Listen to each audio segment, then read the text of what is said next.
Okay, hello. Welcome to another video. I'm so glad to see you guys again. Thank you for contributing to the collective. Don't forget to like, comment, subscribe, comment anything. Literally, just help me boost the algorithm. But you can comment anything. I'll respond to it honestly. Like I don't respond to my DMs, but I will respond to these comments, girl. I will. So essentially, this video, it has a bit of a serious tone to it. I keep trying to think of something super fun to think about, but unfortunately it seems like I'm gonna be like the tough love auntie now. Okay, some of you guys are older than me, but I'm still your auntie though, in spirit. Okay, so you don't miss your ex, girl, you just have Stockholm syndrome. Ta-da! That's the video. We're done. Jokes. No, but really, that is the video. That is the quickest way to sum up everything I'm about to tell you right now. Okay, it's all in your head. They're not that great. They're not that great.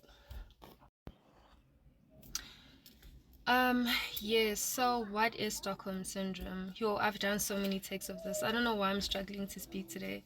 But essentially, it isn't a psychological diagnosis, but rather it's a way of understanding the emotional response people have towards their captors. Okay, so when you're in high stakes situations or life threatening situations or prolonged poor conditions with somebody, you tend to develop positive emotions towards the person. This can range from sympathy, empathy, and even worse, love. Okay, so in today's video, when I'm talking about captors, I'm not saying like an actual person that have abducted you. I'm talking about, we're expanding on the definition a bit. So this can be quote unquote missed opportunities, regrets and situations from the past, friends, your toxic ex, family, this is anything that is keeping you in emotional bondage, which you've somehow managed to romanticize to a point where you miss being in the presence of these things, people, or places. So I'm going to give you a bit of a story time. So I myself had the terrible habit of replaying situations that have hurt me again and again and again in my mind, to a point where I would actually start romanticizing the hurt I felt from these feelings. It became a kink of sorts where I think about how somebody had wronged me and hurt me, and I dwell and I sit in these feelings for so long, and I tell myself that I'm just processing these emotions, you know what I mean?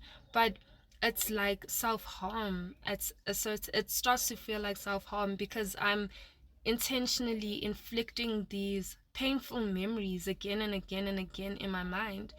um Same with exes, the people that have hurt me the most. I tend to think about those situations again and again and romanticize the relationship that we've had, almost making it so much better in my mind than it was in actuality. Meantime, it ended for a reason, it ended for a reason, and you start to think, why did it end? We could have gone so far. They were great. You start to think about those little pockets of happiness you had with that person or with these people, and you expand on it in your mind, and you start to actually miss the person suddenly, as if the relationship, like, guys, it ended for a reason. That's what I'm actually trying to tell you, you know what I mean? But we romanticize the situations that we've been put in. Yeah. Another example. These kids are making so much noise. Sorry, these are my nieces. Ugh, love them to death, but kids, like, crazy, crazy. I am planning on being like the rich aunt trope my whole life. Like, I'm not gonna lie. Like, shout out to y'all that do it, but for me, personally, plan on being selfish till I die. I'm doing it for the culture, for the girlies. But yes, in my first year of varsity, I was bullied. And I replayed the situation in my mind, like how I'm gonna get back to these people and whatever, whatever, whatever. But that's not the main point. I was actually in a relationship with one of my bullies. Yes, I didn't see it like that at the time.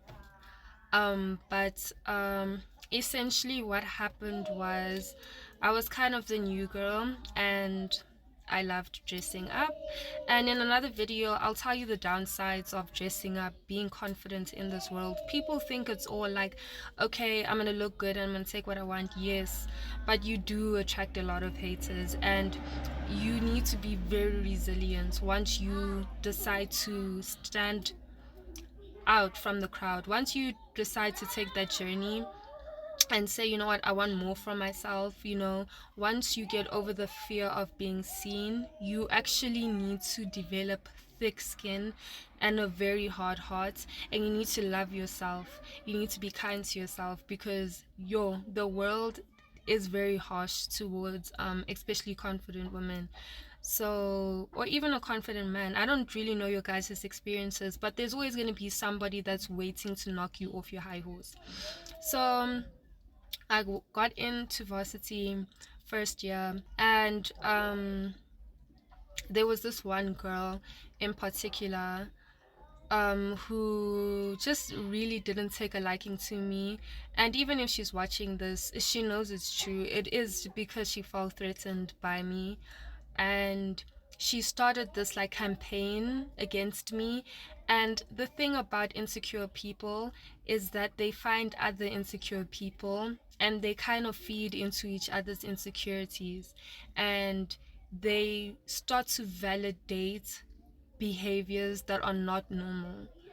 So essentially, like, I feel insecure, I don't like that girl, so you go to another girl that you also, because what people don't also realize, when somebody comes to gossip about, like, to tear somebody down, they don't think you are as pretty or as accomplished as the person that they're campaigning against. That's why they chose you. It isn't a compliment when somebody that's always talking trash wants to befriend you. Okay, that means they think very low of you as well, because if they didn't, you would have been the person that they were talking about. Okay, so that's just also something to keep in mind the next time you and your friends decide to bully somebody else. Look at your circle and realize that they don't rate you either. But I digress. So they started like this campaign against me, I guess. And I'm gonna be honest, all of them niggas wanted me. Like, all of the guys in my class wanted me. That is just the truth. Like, guys, please don't play this side. Can you go like that side a bit? Ah, honestly. Uh um so whew, it's so hot in here. I don't know, like December or January weather is so weird.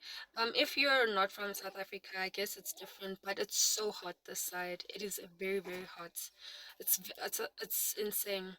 But essentially, like, yeah, so I came in, new girl, everything, and I'll just be honest. The guys in my class did want me like crazy, to a point where they actually started to hate me for it. They would go out of their way to break down my self-esteem. They would talk about what I'm wearing. They would make slick remarks. I guess they felt rejected, because I don't pay people attention now, and I didn't then. I've never been that type of person. I've never tried to seek validation from anyone. So a lot of people felt rejected that I didn't go out of my way to try and be friends with them. But the truth is, I just was not interested. I had one friend that ended up becoming my best friend. But yeah, essentially, like, I just was not interested. So all of those boys wanted me. That is just the truth. They did want me, and I did not reciprocate it with most of them. Yes, I was kind of cheeky here and there, flirted with one or two or three, but nothing too hectic. So I ended up dating one of the boys in that group, and when they would do all of these smear campaigns, he was always in the mix of it. I'm not certain to the extent of how much what he said about me, if he said anything about me. But once so yes, those boys did want me. They wanted me. They wanted me so bad that they started to hate me. That happens to me quite often. Actually, like where people want you so much they get angry at you. Like I must do something about it. Like, so regulate your own emotions. Okay, so he was friends with like these group of boys and stuff, and yeah, they would just do a lot of nasty stuff, you know, like walking past my room screaming, intentionally isolating me, um talking about me. Like, dude, I would wake up and find out that there was a whole discussion about me next door with like almost everyone in my class about things that it's like, I'm not your guys' friends, so what could you possibly be talking about? We don't even share a social life.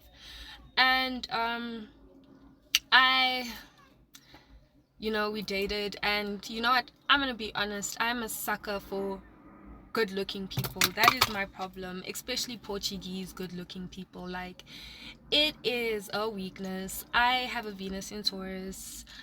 Not to blame it on astrology. I can be a bit of a thought, but I'm a sucker for beautiful things, okay?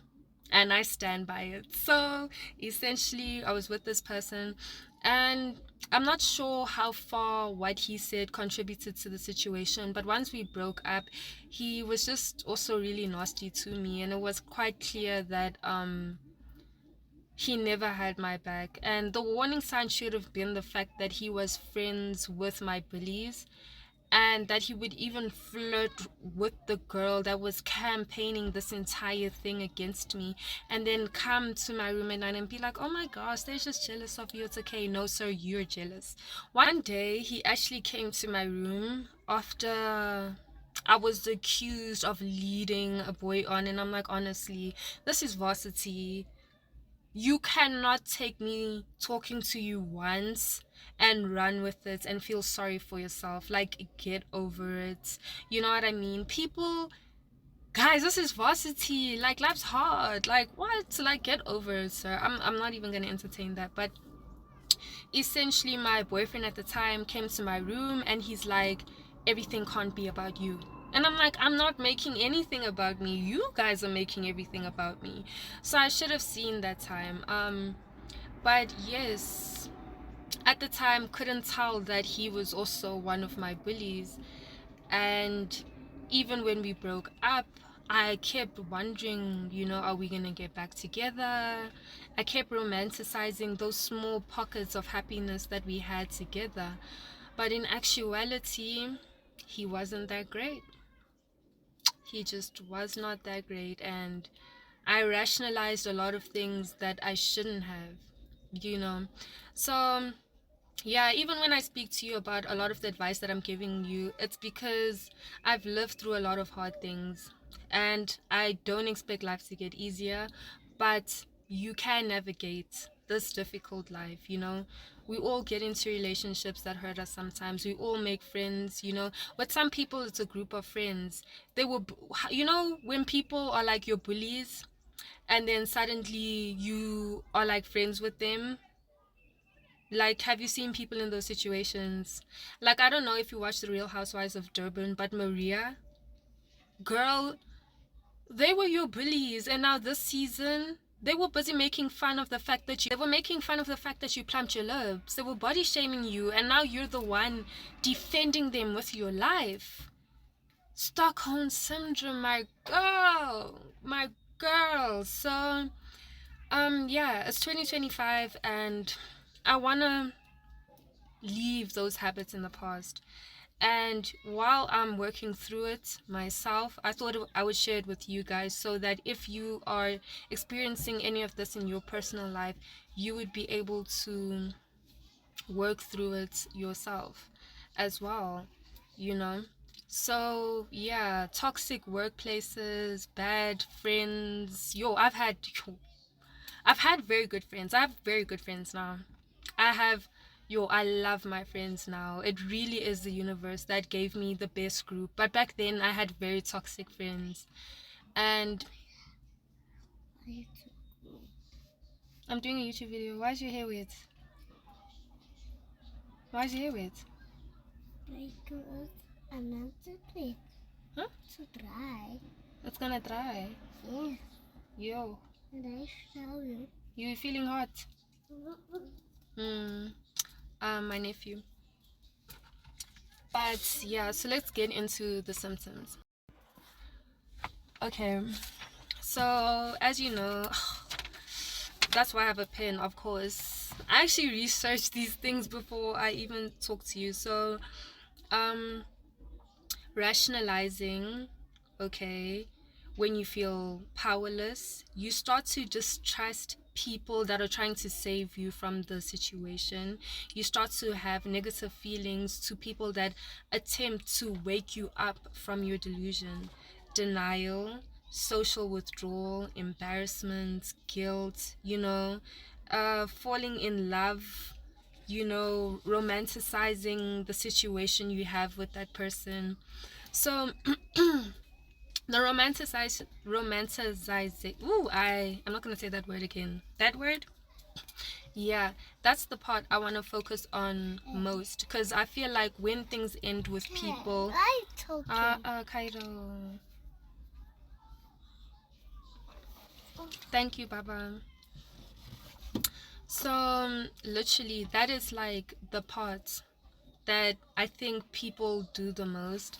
And I'm also doing it now in 2025 because people, and I don't know what it is about varsity now. If people shot their shots and you guys ended on bad terms the year before, people kind of want to book you, right? So that you can continue this love story. That's why you can get 2-3 year sneaky link situationships, because nobody has the guts to end it. Like, guys, we can't keep doing this. Like, I don't know if I'm gonna sneaky link this year, but I do it. Yo, I know there's people that have booked me for this year. Like, it literally happens every year. So yes, the symptoms that I was talking about before, those are like the emotional responses you start to develop towards the people or places or the situations. The main thing about this is bondage of the mind. Okay, so there's a book I read called Battlefield of the Mind, I think, by Joyce Meyers. My mother gave it to me. I don't normally read super religious books. It is a Christian book. I don't know if you guys can tell, but I double and dabble in, it all. I love the esoteric. I love the occult. I love spirituality. I'm into like all of that stuff. I'm not opposed to religion. I think that they were good intentions in a lot of things. I think just like human nature, when certain groups of people want power and control, they like to threaten you with concepts such as hell, and they condemn you and make up ridiculous laws. They make up myths to scare you into doing what they want, and they distort history in a way that puts them at the top and you not recognizing your own power. But that's honestly a story for another day. I don't know why I'm looking at myself like this. Like, damn, I'm out here playing with my pencil. Like, I feel so cute. Wow. Everyone. And you know what, Nam? To bring you now, so I'm wearing this outfit. So remember when I was talking to you guys about the whole manifesting thing? So I went to the mall today, went into an expensive store. I was busy spraying on the Versace perfumes, the Dolce and Gabbana perfumes, and this lady looks at me, and then she calls her co-worker and she's like, she's not really rich, she's just pretending. And I'm like, girl, if you're insecure, just say that. Cause you see, I'm looking good, and like instead of that, you try to like knock me down a few. I'm like, girl, I'm manifesting. And if you think I'm pretending to be rich, I was actually thinking I was going for something classy. But if I look money to you, then clearly I'm doing the right thing. Are you playing with us? Okay, Papa. Oh, I love kids, but I'm a rich auntie. That's my trope, actually. That will forever be my trope. Selfish till we die. I'm gonna be selfish till I drop. I can't show you on the video though, Papa. He's still small. How old are you? Big. You big. You're not 2 years old. You're not 3 years old.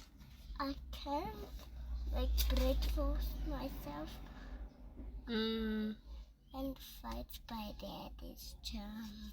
really? Yes. Nice. Yeah, but bondage of the mind, you know what I mean, guys?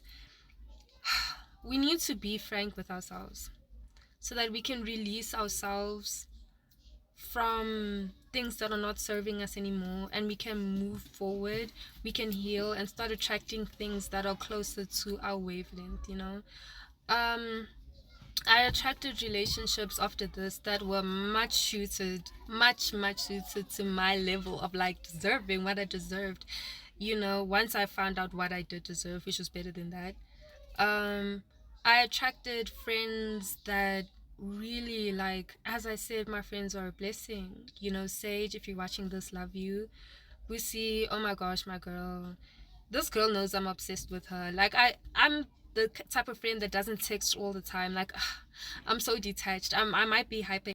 Booty, if you're watching this, girl, I love you so much. You're such a beautiful soul. You're such a beautiful spirit, and I'm so grateful that we found each other. And actually, when I was being bullied, she was like the one person that stood by me through that time. And that's when I saw, like, oh, not everyone's a hater. Some people are actually secure, and we stayed friends ever since. So love you, girl.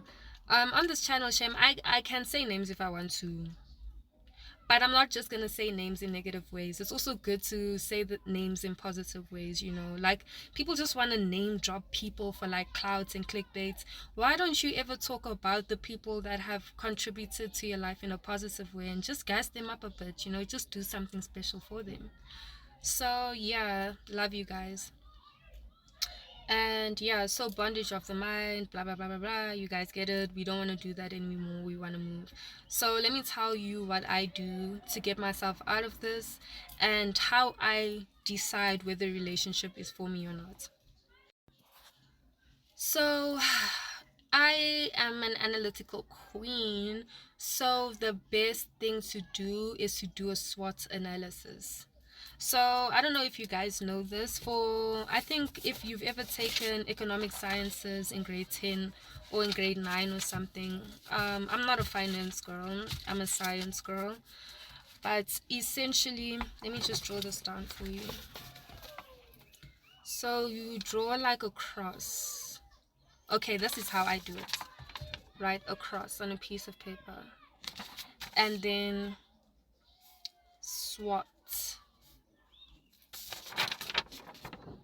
like that. I hope this is showing right. SWOT, right? So S stands for strengths, W for weaknesses, O opportunities, T threats, right? Google SWOT analysis as well. This is your guys' homework, right?